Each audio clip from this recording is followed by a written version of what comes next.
going to turn it over to Dr. Ed Buskey, the president of the University of Texas Marine Science Institute. So thank you very much.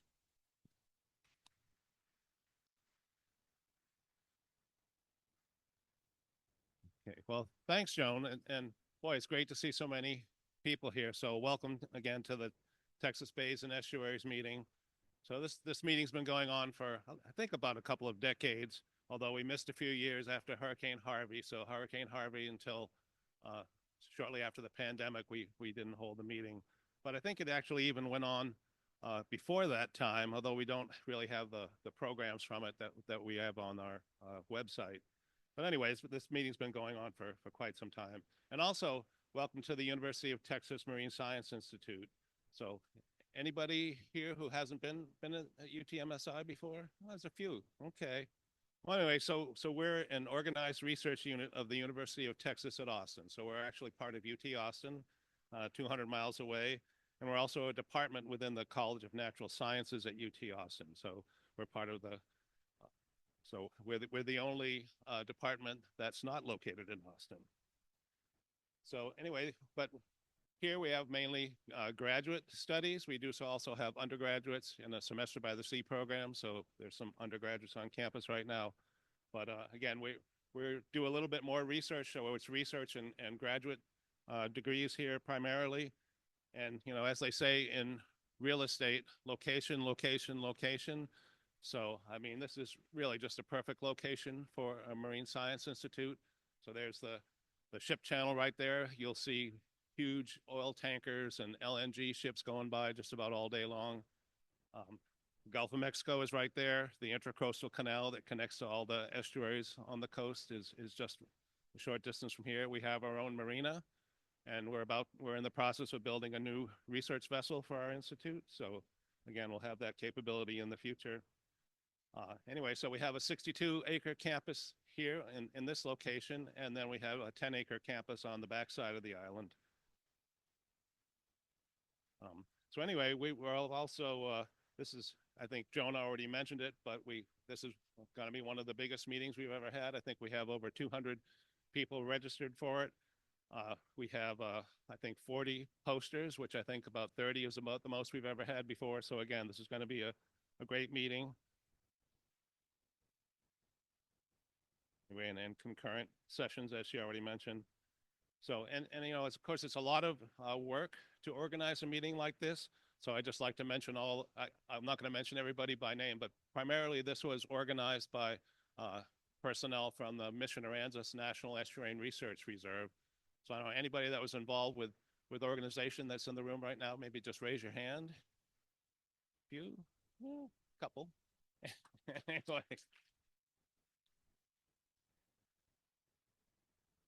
All right, anyway, so thank you all for coming. And I hope the meeting leads to some new collaborations and understanding and appreciation for our coastal environment here in Texas. So who's our first session chair?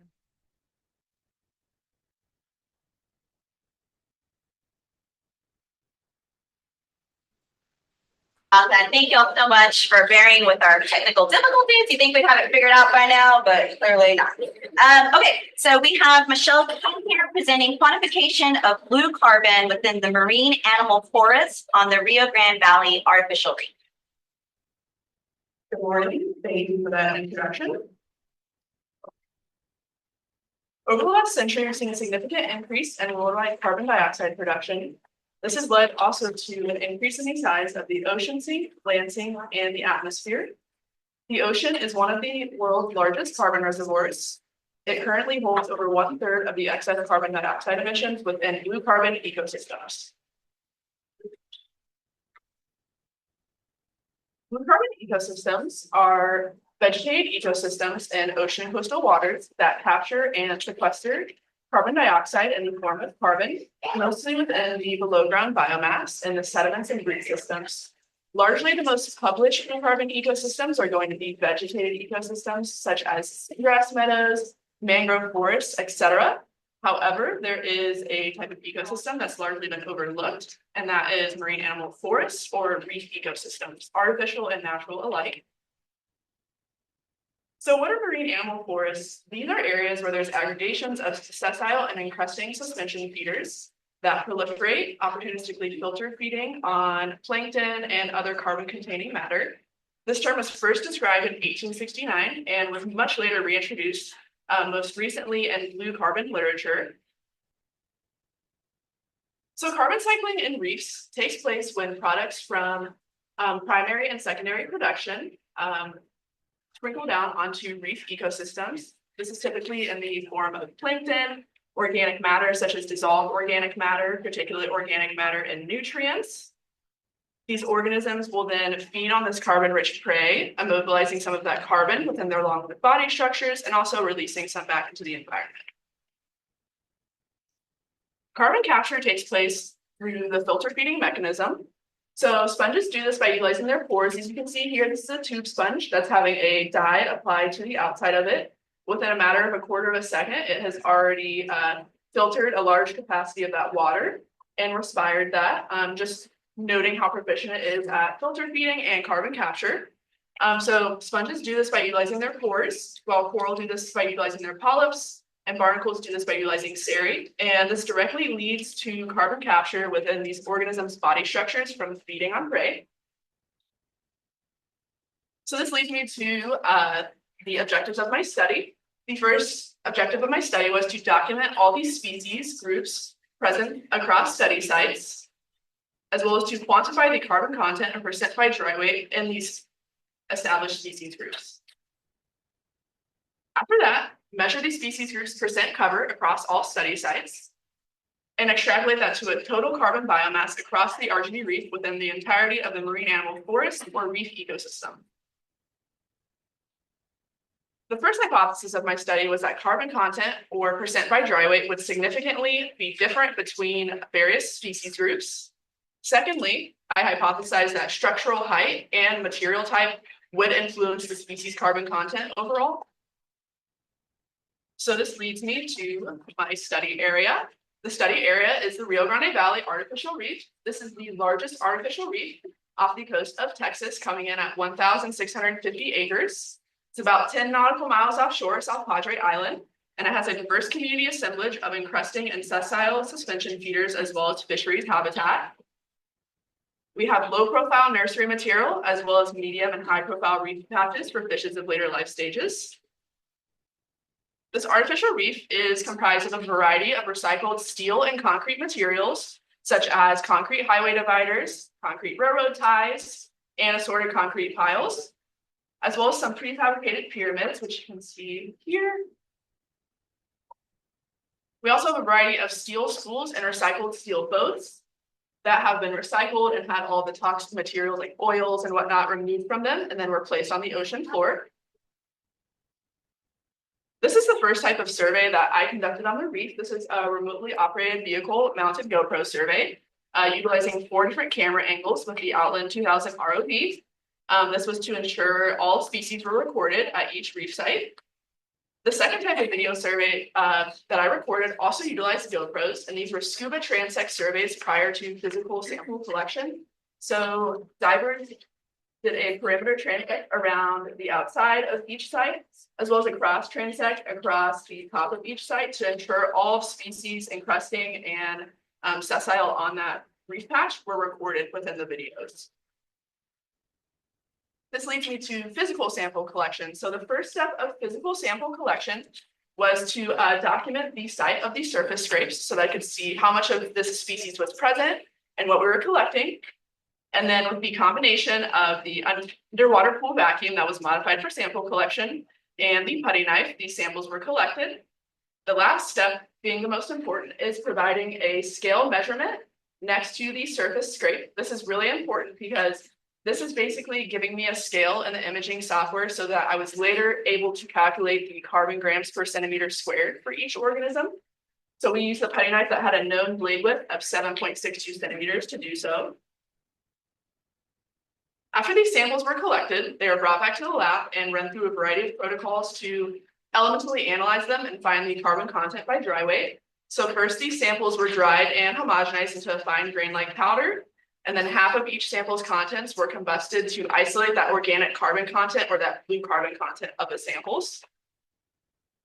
They were then measured in triplicate format, and a standard with a known carbon content was used to tare the elemental analyzer to a known carbon content. This was then able to output the raw results of the of the carbon percent by dry weight.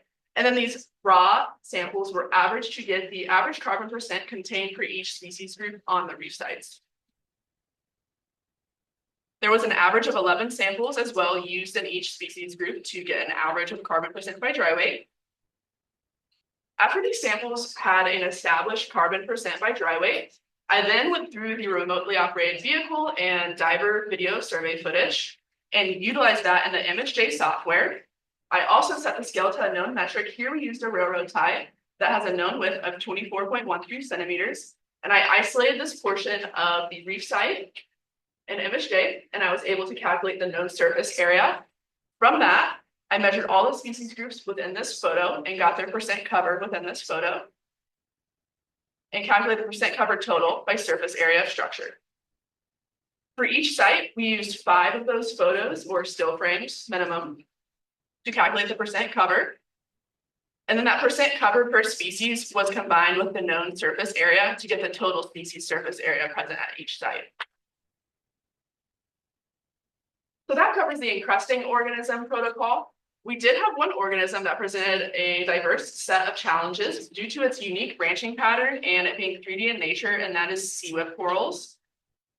So instead, I grouped these into size classes based on height and established the population per size class.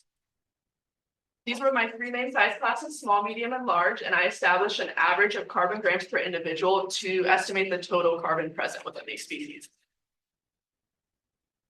After processing these physical samples to analyze them, I separated them into structural material categories as well as reef profile patch height for analyses.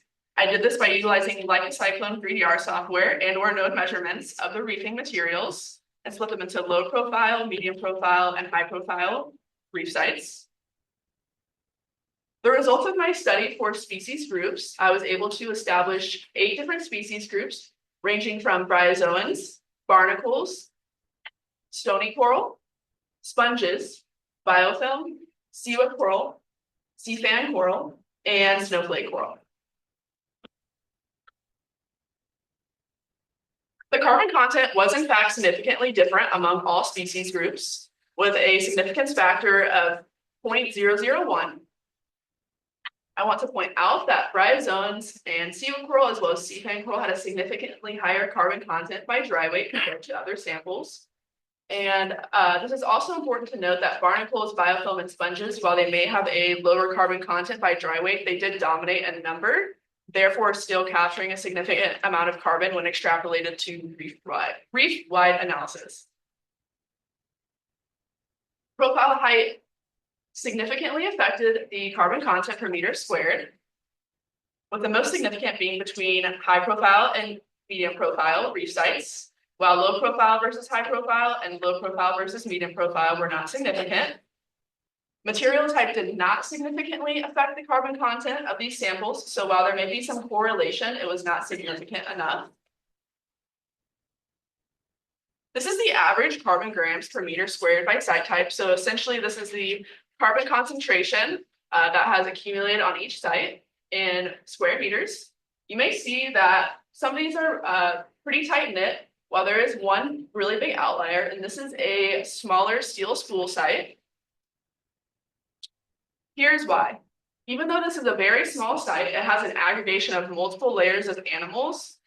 So first we have the foundation of barnacles, and then we also have that followed by a layer of sponges, and then followed by some of the most higher carbon content sessile species, such as we have sea whip coral, sea fan coral, snowflake coral, and hard coral, all in just this one photo. And these are the species with the higher carbon content, therefore influencing and increasing the carbon content in that site.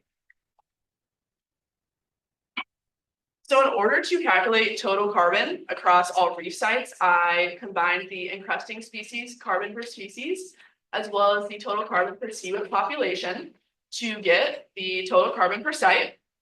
I then extrapolated that across all reef materials to get an average of 4.5 tons. Sorry, not an average, a total of 4.5 tons of blue carbon within the RGB reefs encrusting and suspension feeders. This was the first study to characterize standing stock of blue carbon within common species on an artificial reef in the Gulf. No other known study has provided accurate estimates of total carbon biomass contained within individual species on an artificial reef. And also, this was the first species abundance established on the RGB reef of reef species such as encrusting organisms and the sessile suspension feeders like coral, bryozoa, etc. The results of this study will improve subsequent studies by providing the framework for sample processing and collection of reef organisms on artificial reefs. Also, there are future studies needed to further assess the carbon content and effective hydrodynamics or flow rate on the RGB reef and the total carbon flux per year in these species. There are a total of 66 artificial reefs off the coast of Texas that our study results can be applied to. This is a highly applicable study in this current environment.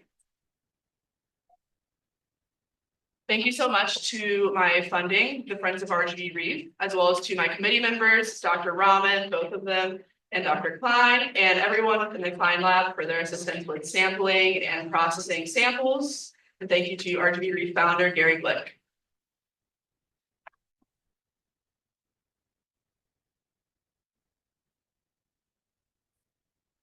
Have any questions?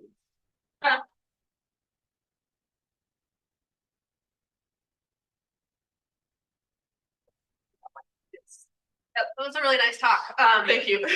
I was wondering, so kind of a lot of people are interested in these because of the fish biomass. So I was Yes. wondering if you have a sense of what the fish biomass is relative to the biomass of encrusting. Yes. So we actually have another student in my lab that's currently working on this, and she's gonna be presenting on it later today. And so I don't want to speak on her because she'll give you a really great background of that. Allison White. That's me. All right, yes. All right, everybody come back for Allison White's talk. Thank you, Michelle. Oh, we good? There was one more. Oh, one more. Okay. 4.5 tons of carbon sequestered, is that gonna be per year or? So that is the total biomass estimate as of right now, within the marine animal forest. We need further studies to assess the carbon flux per year or the carbon capture rate per year. This is just a present estimate of carbon within the encrusting organisms that we established through elemental analysis of the species. Okay, great. Thank you. Okay, next up, we have Kyle Runyon talking about scaling ecosystem investment tools across diverse Texas coastal bend salt marshes. Thank you, Victoria.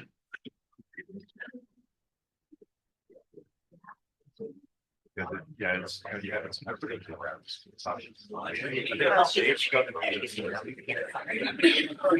how to make that thing this here.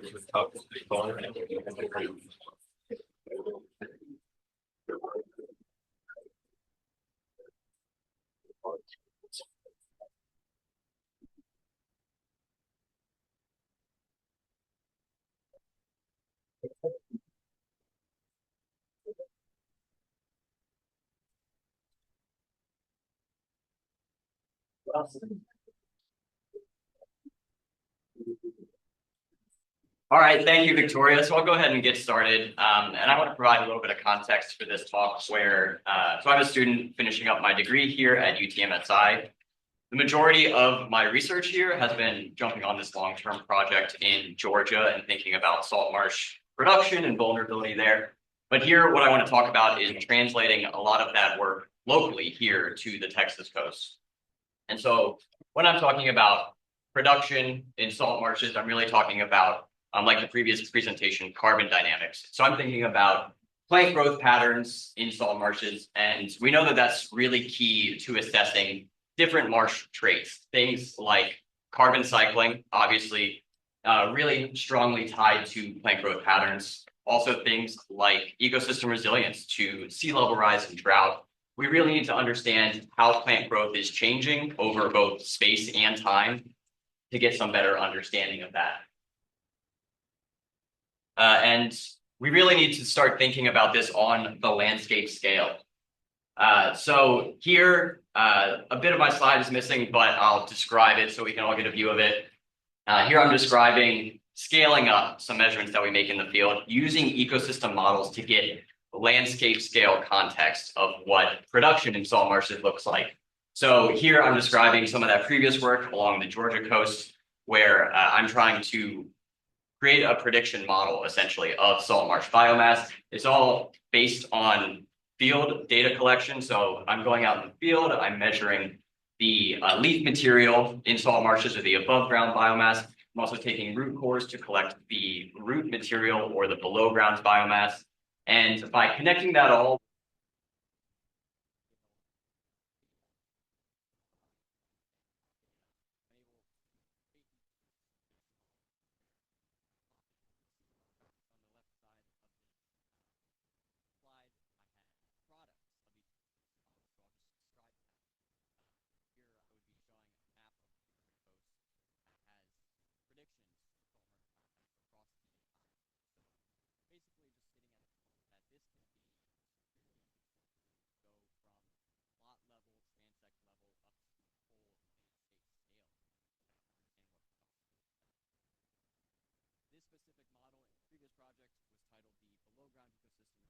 model or BERM. This was calibrated with field measurements, again, from the Georgia coast, from this one specific species there, Spartina alterniflora. But what that means is that the application of this model or the utility of it really is limited to just that area, the Georgia coast, and just that target species, Spartina alterniflora. And the reason that we can't just pick this model up and apply it elsewhere, like here locally, is that we know that marsh structure varies regionally, varies with different species, and this is affecting productivity. So to get a picture, a view of what the marshes look like in Georgia, here's a picture on the left.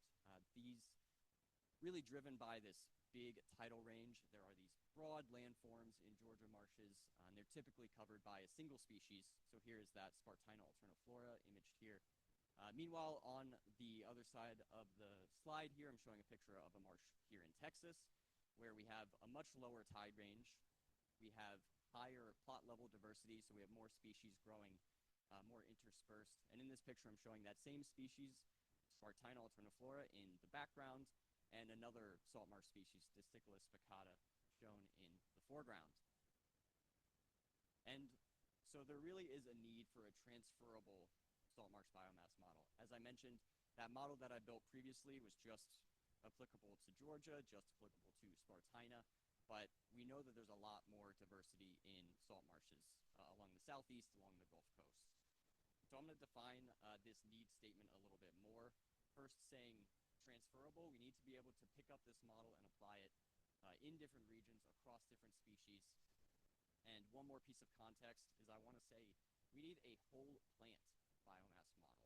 Now we have some transferable tools to assess above ground productivity in salt marshes, but usually below ground biomass is not considered.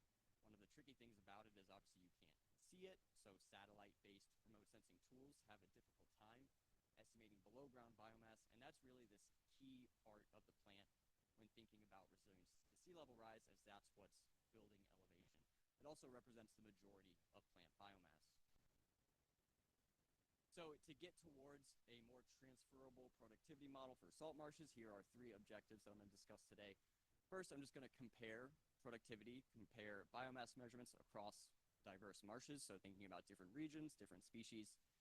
And next, kind of the bulk of this is trying to identify what I'm calling universal remote sensing proxies, things that will scale with production independent of region or species. And finally, applying those to create a more transferable productivity model. So I'll jump into the methods. First, thinking about how we're assessing marsh production. Here are the list of field measurements we made. We're measuring above ground biomass by collecting stem heights and applying allometric equations. We're taking root cores to measure below ground biomass. We're also measuring some leaf physiological traits, those being leaf chlorophyll and nitrogen. And finally, measuring leaf area index, which is a measure of cover. To explain where and essentially how many times we did this, here I'm introducing two different data sets. The first in Georgia was what we used to build that previous model, berm. So this is a really extensive data set. I jumped on this long-term project, so we have up to 10 years of data at 9 different sites of all of those measurements of salt marsh productivity. And here to expand this project, I'm introducing a data collection campaign here in Texas, where we're considering 2 sites that are shown in the map here on this slide at the Port Aransas Nature Preserve here locally, as well as at a marsh in Bayside, Texas. So we're considering marsh productivity in these 2 species that I've mentioned so far, Spartina and Disticulus. We're also considering both monoculture and mixed species cover. So at one of these sites, we had these species growing as single species or monoculture, and at another site, we had them growing more interspersed. At these 2 sites, we measured all of those productivity metrics quarterly for 2 years. And so to jump right into this is kind of justification for why we need this transferable model, is because we do see that productivity and salt marsh biomass was different among different, here I'm showing regions. So for example, just for Spartina alterniflora, we had a much higher biomass along the Georgia coast than we did here in Texas. And when we jump over to compare different species, we also saw much different biomass measurements and really marsh production across cover of different species, where Disticulus had a higher whole plant biomass than both Spartina and when these 2 species grew in mixed stands. So next I'm going to move on to thinking about identifying these universal remote sensing proxies.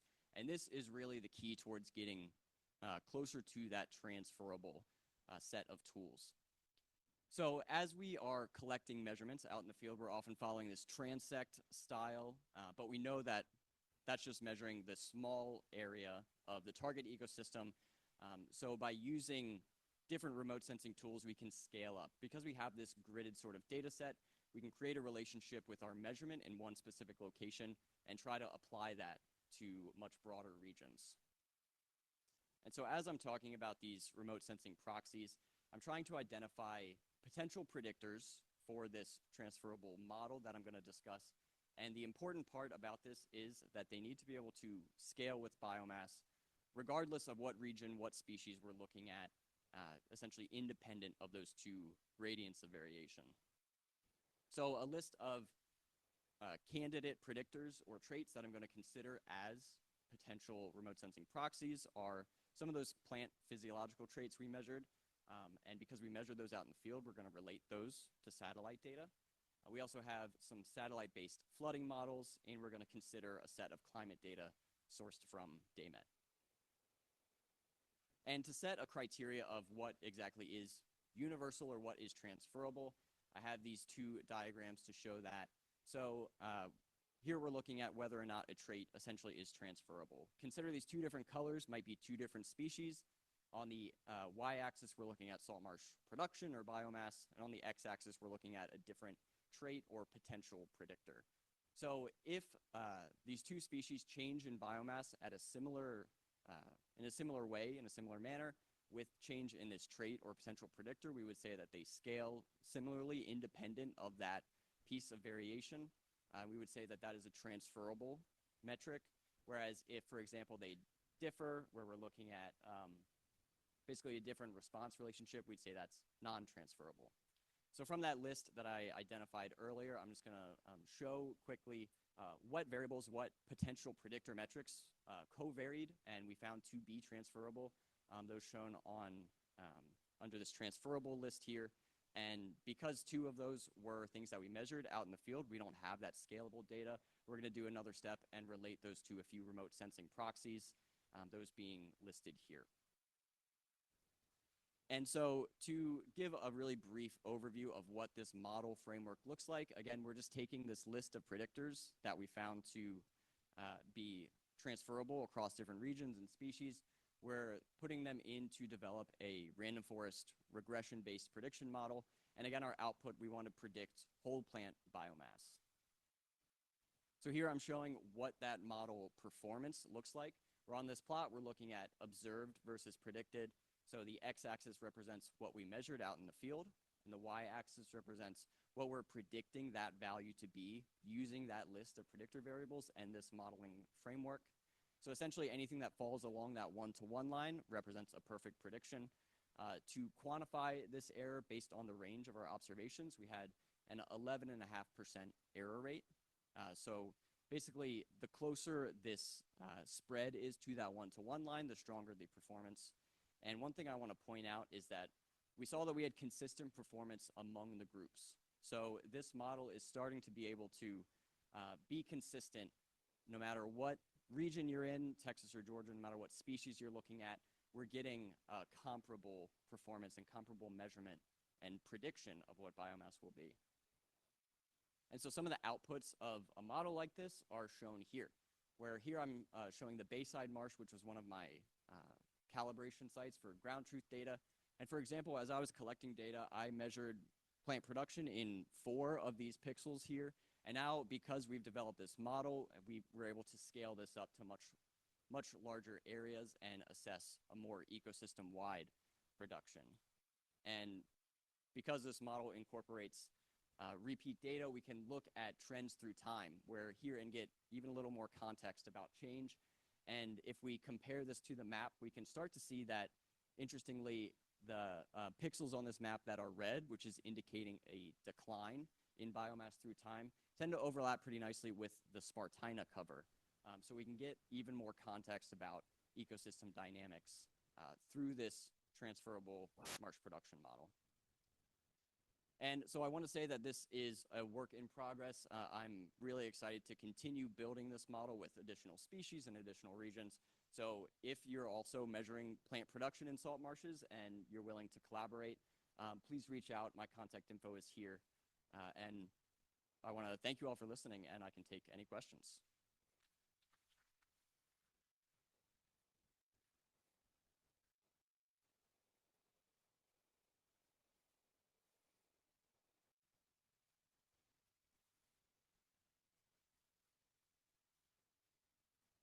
So the region in Georgia that the long-term study was in, it was based around Sapelo Island. So that's in collaboration with the Georgia Coastal Ecosystems Long-Term Ecological Research Project. So they have a base on Sapelo Island. We also have some measurements on Skidaway Island. So we have a decent range of the coast focused around the center, around Sapelo.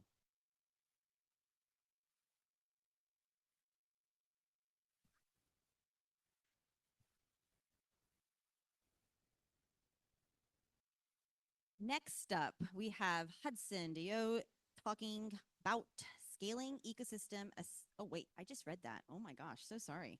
Interactive effects of hyposalinity and nutrient loading on Haliduli radii, also known as shoalgrass.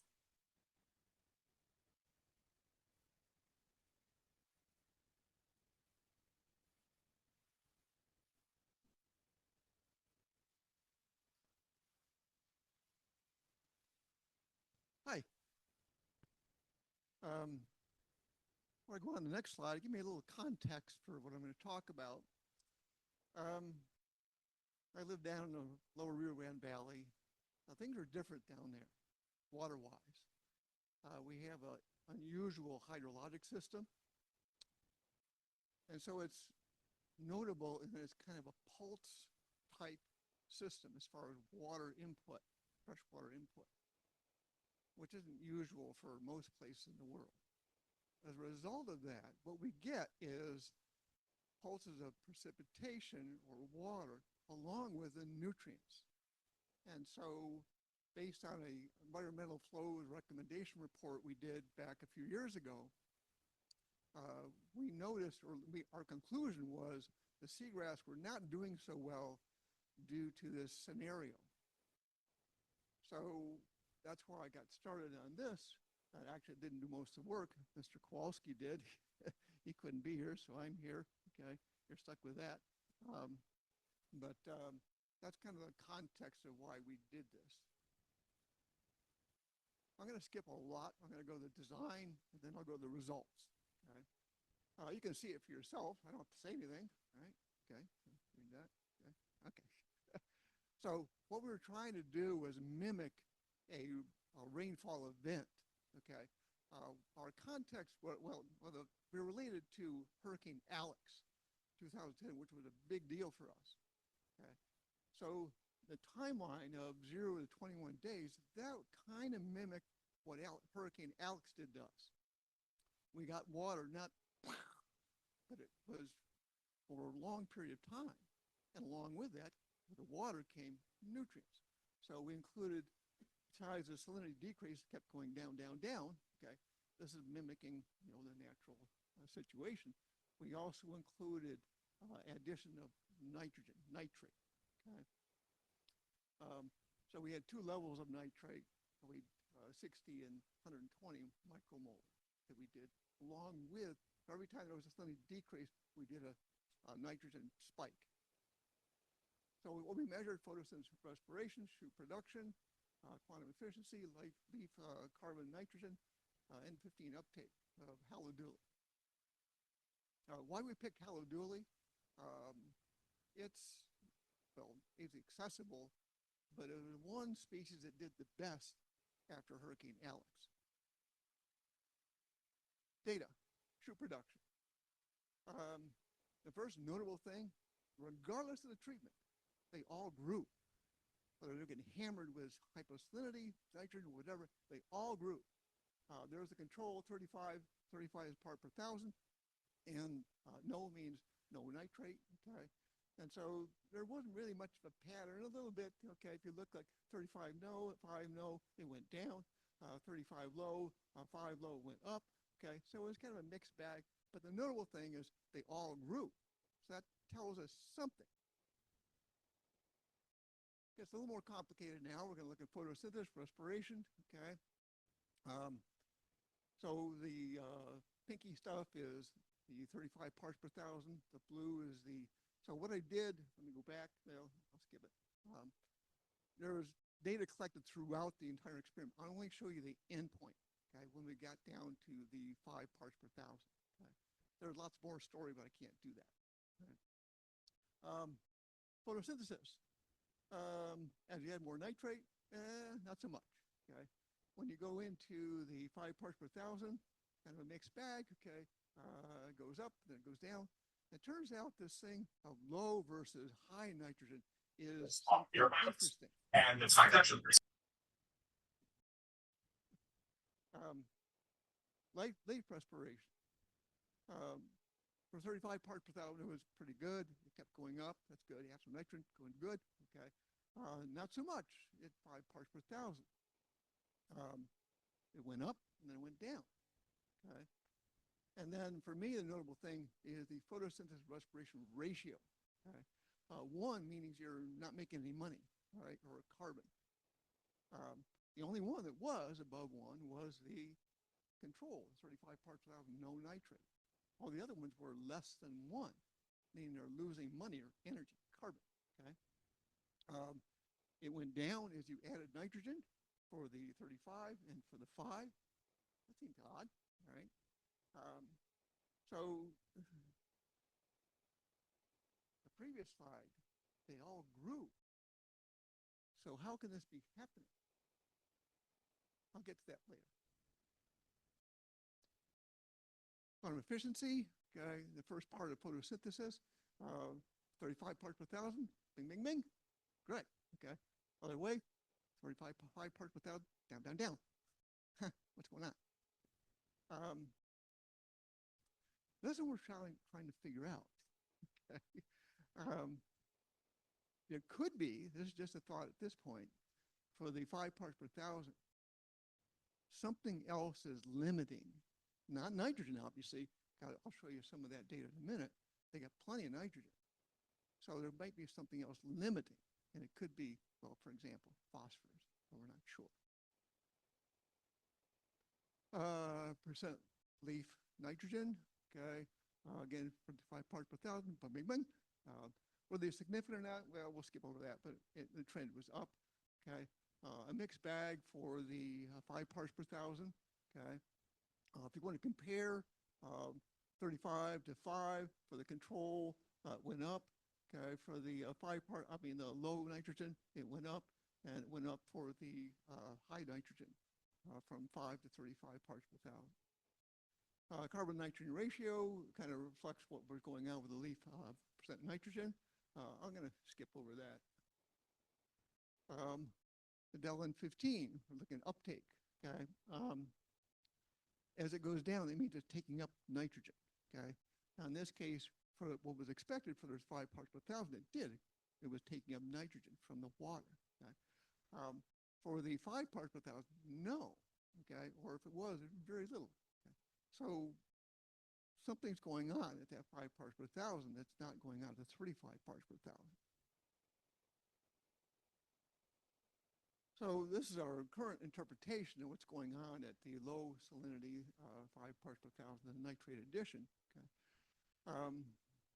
These things have rhizomes, which are storing carbon, nutrients, things like nitrogen, stuff like that. Okay, and so when your respiration rate is going up, okay, you're again that P to R ratio. We're going to getting carbon from somewhere, and it's coming from here. Or it could be. Okay. What goes along with that, or at least one way to get that is for amino acids to be transferred, and amino acids bring the nitrogen along with it, which would be why the 5 parts per thousand ones didn't need any nitrogen because they were getting it internally. Okay, so there was no really new uptake for the leaves in that 5 parts per thousand because we have plenty of nitrogen in the leaves. So the combination, so there's tons of studies on looking at effective hyposalinity, hypersalinity, nutrients, plus nutrients, whatever, okay? But not many people, oddly enough, have not combined the two things together, which we happen to do. There are some other people who've done some cool stuff, but I can't go into that. But what we see is something going on there that kind of what we didn't expect. So increased respiration, okay? That was notable for hyposalinity and the nitrate addition, okay? What was going on with that leaf respiration, okay, it was different going on with the 5 versus the 35 parts per thousand, suggesting something like some synergism interaction going on between those two stressors. People don't think of nitrogen addition as a stressor, but it is. You have to use carbon to use nitrogen. So it's a source of a draw on the carbons, okay? So regardless of stressor, there was that growth. So at least the current conclusion for us is that those rhizome carbon is kind of fueling that short-term shoot growth or production. This isn't a good scenario in the long term. If they go through this scenario of a freshwater inflow event, say more frequently in the future, you're going to start burning up those carbon reserves in the rhizome, okay? I'm not going to say it's all going to be horrible, but it's an existential stressor. You're just running out of your carbon reserves, and maybe you'll get through next year and maybe after that, but if it keeps going in this scenario, and with climate change, more severe, more frequent rainfall events, this could be more common. One odd little thing about our valley, we have a massive drainage system. Flooding is bad. People hate it, okay? And so what they're doing, they're spending millions and millions and millions of dollars to get that water to the coast as fast as they can. Joshua knows this. But on my side, being a seagrass person, this is not a good scenario, okay? So this could be, I'm not going to predict the future, but I don't like the way it's going. That's it. Thank you.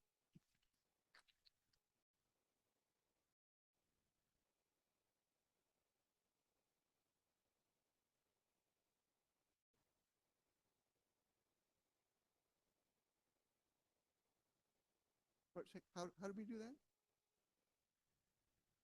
We did Lake Dark bottle thing for that auction, auction production. Yeah, nothing complicated. Okay. Thank you.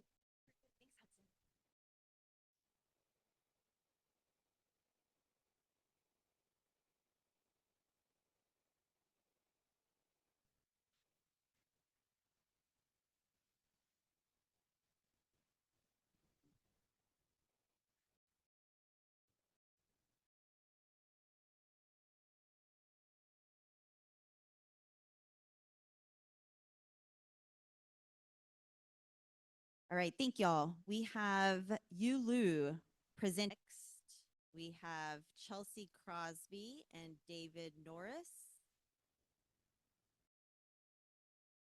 Okay, I was like, where's your... They will be presenting on advancing coastal habitat mapping and data accessibility in Texas bays and estuaries.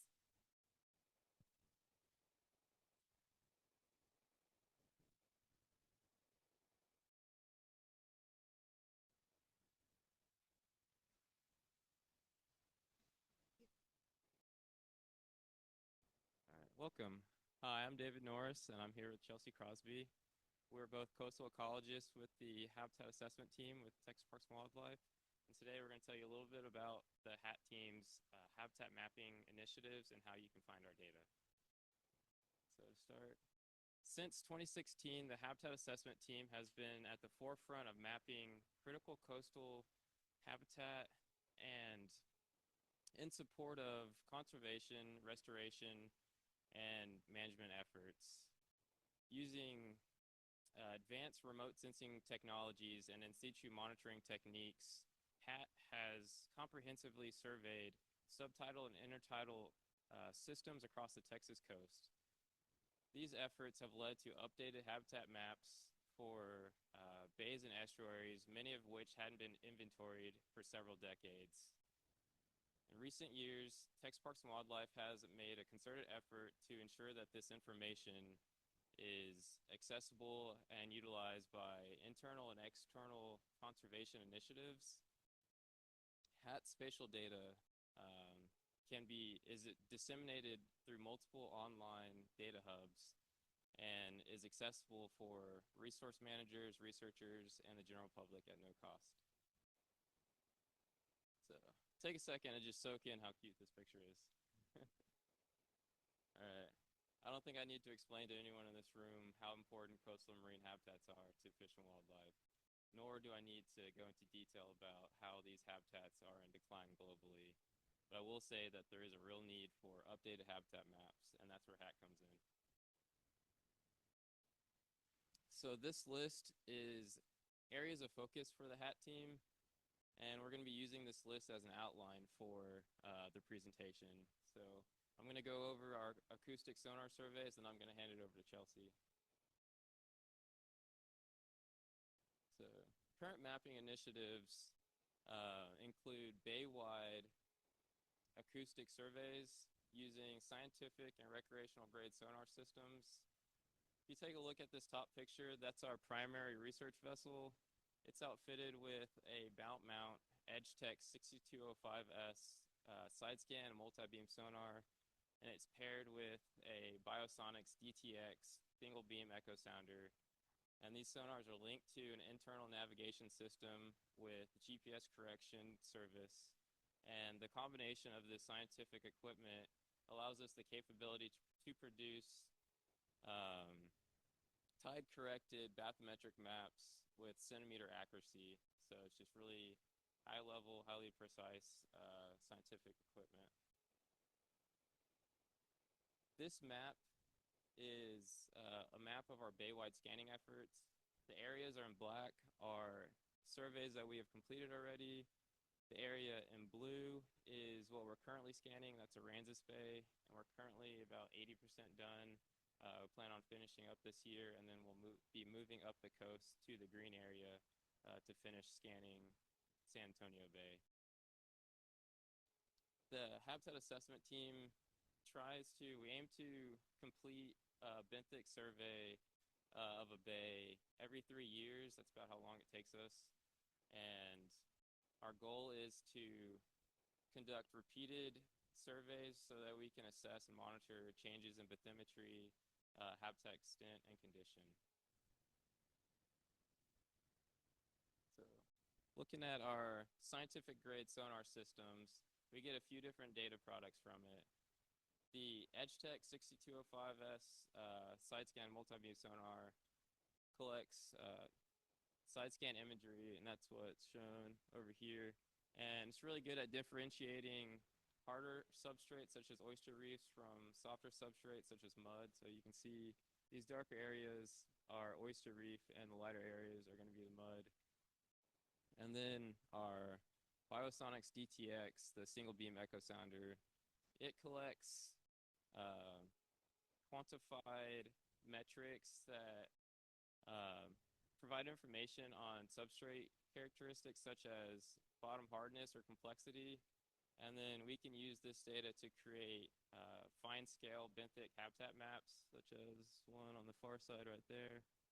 And you can see this is kind of like the tracks that the single beam echo sounder, it just like shoots straight down underneath the boat. And in addition, the multi-beam sonar with the single beam echo sounder, we're able to use that to create bay-wide benthic or bathymetry maps.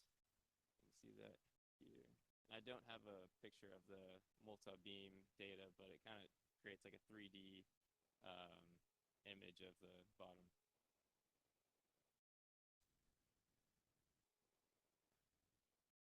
As most of you know, a lot of the Texas bays are shallower than 3 feet, and I'm not going to be the one to crash an $80,000 piece of equipment into a serpulid reef.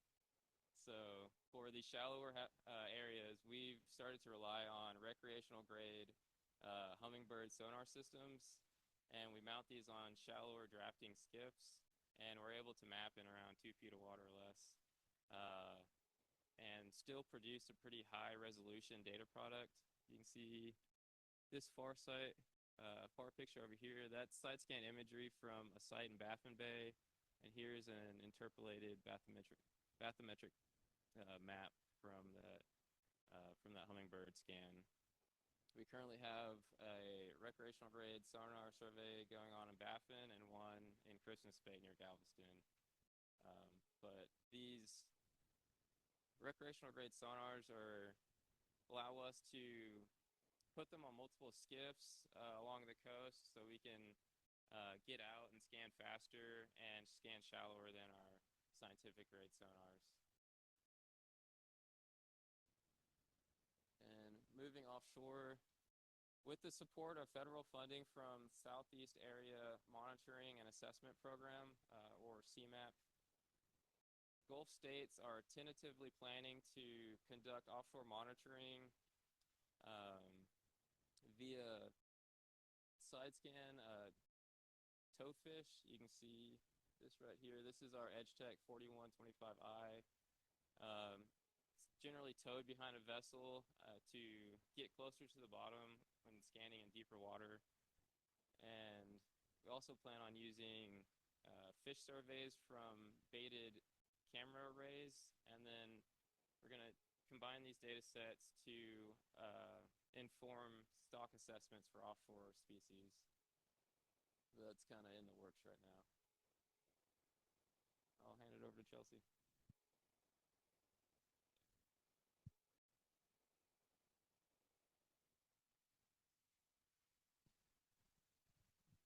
Thanks, David.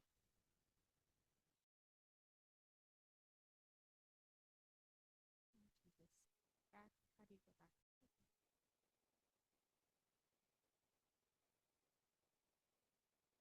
Thanks, David. Now that we've covered our foundational acoustic sonar surveys, I'm going to get into some additional habitat survey methods, starting with aerial imagery analyses. Since 2017, the Habitat Assessment Team has been mapping coastal habitats using publicly available free aerial imagery from the Texas Geographic Information Office, formerly TNRIS. Specifically, we are using high-resolution 4-band flyover imagery from the Texas Orthoimagery Program, otherwise known as TOP, the San Antonio River Authority, and the National Agricultural Imagery Program in combination with digital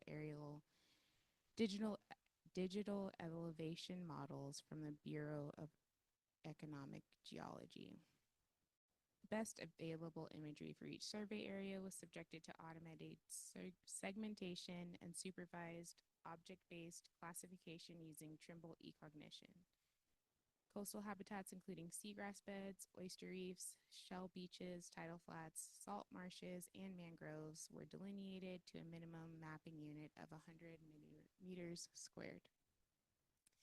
While eCognition's classification algorithms performed reasonably over large survey areas, we found that accurate classification required significantly more analyst-based revision than expected. Comprehensive habitat maps were produced and published for the Aransas Bay System in 2023. We expect to finish maps for the San Antonio Bay System within the next year. Several other secondary and tertiary bays in Texas have already been classified and are under review for publication.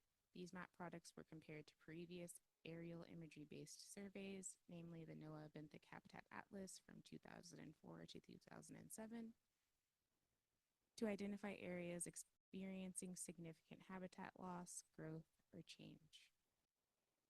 TPWD and our research partners are currently looking at other available flyover and satellite imagery sources to continue these mapping efforts. Moreover, we are hoping to implement additional classification algorithms and machine learning to improve the efficiency and accuracy at which these map products are generated. Next. Drones.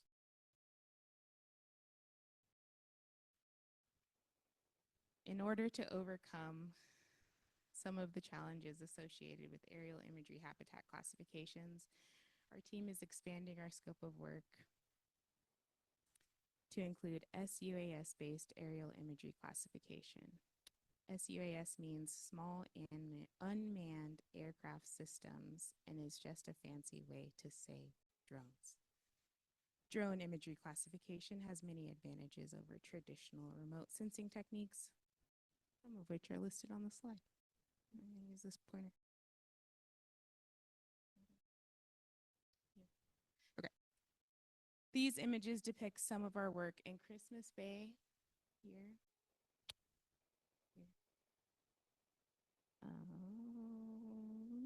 With partners from Mississippi State University. This work was completed in 2024 ahead of our abandoned crab trap removal program as a pilot study. And we were able to predict and detect where derelict crab traps as well as other debris would wash up on shore. Our team currently has 2 drone pilots, and we are in the process of acquiring our own drones to continue and expand this scope of work. This image on the bottom right is a screenshot from Drone Deploy, which exemplifies some of the really clear imagery you can get from this type of survey method. So each drone, like every time that we were out, the drone took thousands of images, and we can zoom in, we can zoom out, we can fly over, and it really just shows you really, really great imagery.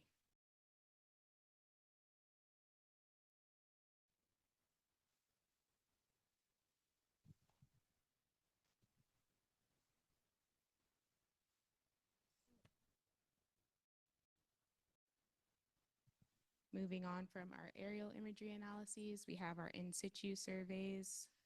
Our team manages the Texas Parks and Wildlife's coastal fisheries in situ surveys, where we pair habitat data with fisheries independent coastal monitoring. More specifically, the Coastal Fisheries in Situ Survey was founded in 2016, and through continuous beta testing has recently expanded to cover the entire Texas coast. It is an effort to pair real-time data, fisheries independent data with habitat characteristics.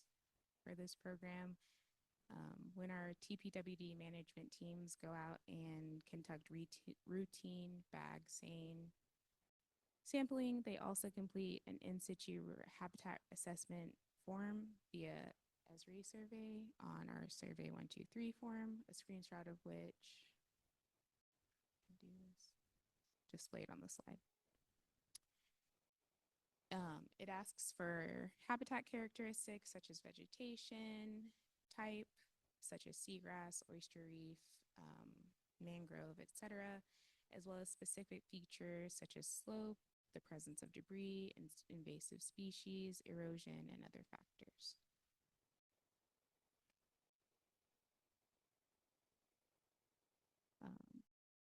We're out of time. Data hubs. Just gonna skip ahead to save a little bit of time, but we have several GIS tools available, and a lot of our surveys you can find on our website. So you can scan this QR code, or you can just Google Habitat Assessment Team, Texas Parks and Wildlife, and you can find a lot of our data there, or you can jot down our contact information, and we'd be happy to fill any data requests or help you how we can, but we thank you for your time.